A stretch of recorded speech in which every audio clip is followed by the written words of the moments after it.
दिनै इउजि ब्रह्ममोनहा दिपेन बर' बिथांमोनहा प्रमद बर'मोनहा ओरैबायदि आखाइ खबबाय जोंथ' लाजिदों बबेयावहाय नुखो बिथांमोनहा बे गासिबो जाजोब्बाय होननानै बबेयावहाय पुलिस साखरि होखो बिथांमोनहा बिनिखायनो जों बुंदों ओरैनोल' बुंबा जानाय नङा प्रमद बर' इउजि ब्रह्म गबिन्द बसुमतारी रन्जित बसुमतारी दिपेन बर'मोनहा जोंनो डकुमेन्ट सहकारै लिस्ट सहकारै जोंनो होथों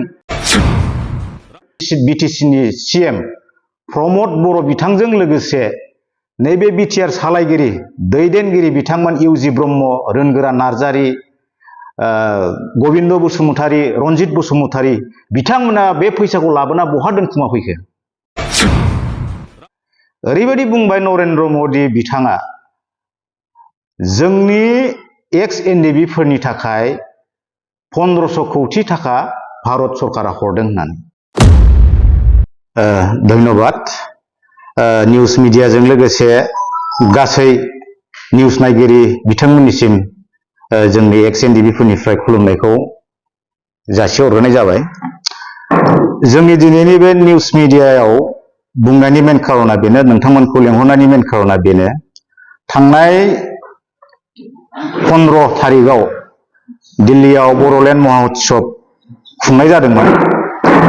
बेवहाय जोङो भारतनि प्रधान मन्त्रि नरेन्द्र मदि बिथांनि माखासे बाइटखौ जों नुनो मोनदों लेक्चारखौ नुनो मोनदों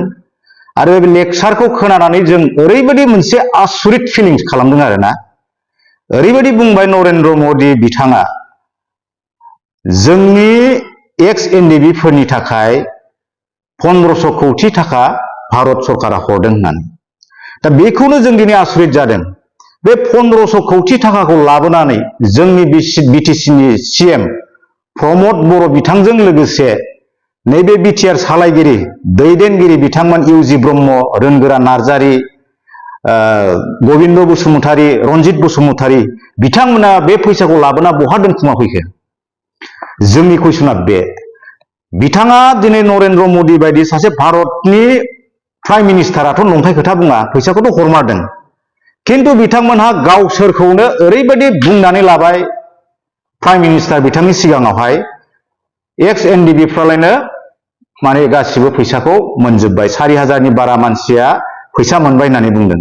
किन्तु बे फैसाखौबो ओरैबायदि होदों नंगौ माखासेया मोनदों किन्तु बियो लन हिसाबै मोनदों आरो माखासेया मोनाखै आरो बेखौ गभर्नमेन्टनो बा बेंकनो बै जाय मोनगिरि बिथांमोनहा होफिननांगौ आरो बे मोनसे आरो एक्सक्रेसिया जाय मुंख्लं न'खरफोर बे न'खरफोरनो गासिबो 5 लाख फैसा हरजोबबाय होननानै बिथांमोनहा बुंदों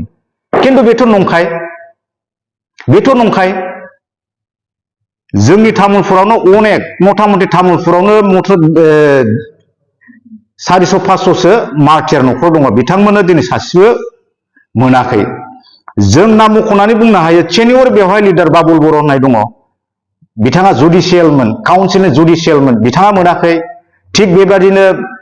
प्रफुल्ल नार्जारी होननाय दं डिम्बिस्वर ब्रह्म होननाय दङ फरेन बर' होननाय दङ थिग बेबायदिनो गोबां तामुलपुरावनो 500-600 जनसो मार्टियार न'खर दं आरो बिथांमोना होआखै बेवहाय अबे रावजों बिथांमोनहा बिदि बुंनो हाखो ओंखायनो जों आसुरित जादों आरो बहा 1500 कौटि थाखाखौ लाबोनानै बहा होखो आरो मोनसे खोथाखौ बुंदों माने बे एक्स एनडिबि फोरनोलायनो माबा पुलिसाव साखरि होजोबबाय बिनिखायनो प्रमद बर' बिथांखौ जोङो कुइसन खालामदों आसाम पुलिसाव बिथाङा सोर एसपि नि आन्डाराव बबे डिस्ट्रिक्टआव जोंनि एक्स एनडिबि गथ'फ्रा आईसी कनस्टेबल अफिसार जानानै मावनानै दं बेखौ जोंनो लिस्ट होथों मानोना खुगाजों बुंबाल' जानाय नङा बियो बेखौ जोंनो लिस्ट सहकारै जोंनो नांगौ थाबैनो बिथांमोनहा जोंनो होथों बेखौ जोङो कुइसन खालामदों आरो मोनसे खोथाखौ बुंबावदों नरेन्द्र मदि बिथाङा बुंबावदों आसामनि बिकासनि थाखाय आसाम मा होनदों बिटिआर नि डेभेलपनि थाखाय जौगाखांनायनि थाखाय आसाम सरकारा प्रत्येक बोसोराव 800 कौटि थाखा बिटिआर सरकारनो हरदों होननानै बुंदों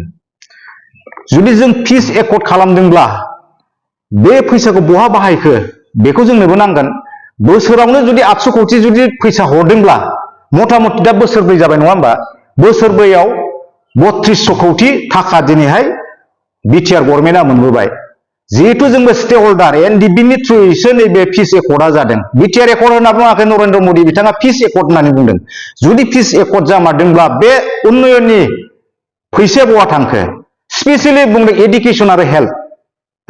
सावस्रि आरो सोलोंथाइ बेवहाय बे फैसाखौ हरदों होननानै बुंदों खिन्थु बे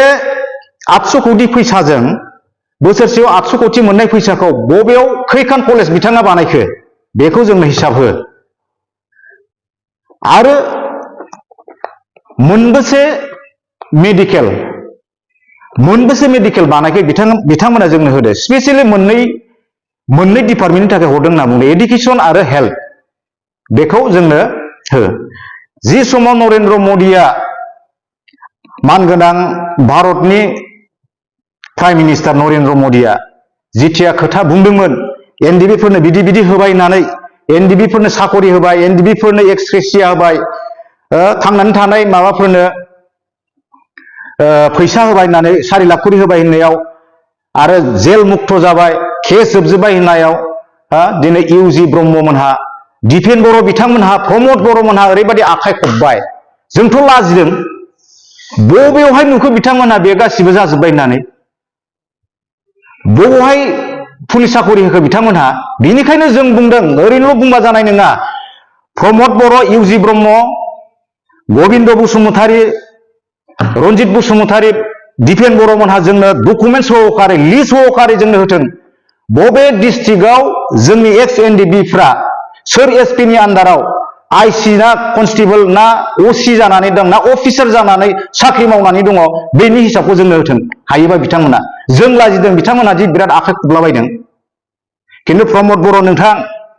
नोंथांखौ जोङो कुइसन खालामदों नोंथांखौ जों बुंदों बे हिसाबखौ नोंथाङा सानसे नङा सानसे जोंनो होथारनांगोन खारन नोंथांनि पावारा सानफ्रामबो जुगामि नङा जों ओरैबायदि लाजिनाय मोनदों सानसे समाव जोङो हाई स्कुलाव फरायनाय समाव भारत जारिमिन जों फरायनो मोनदोंमोन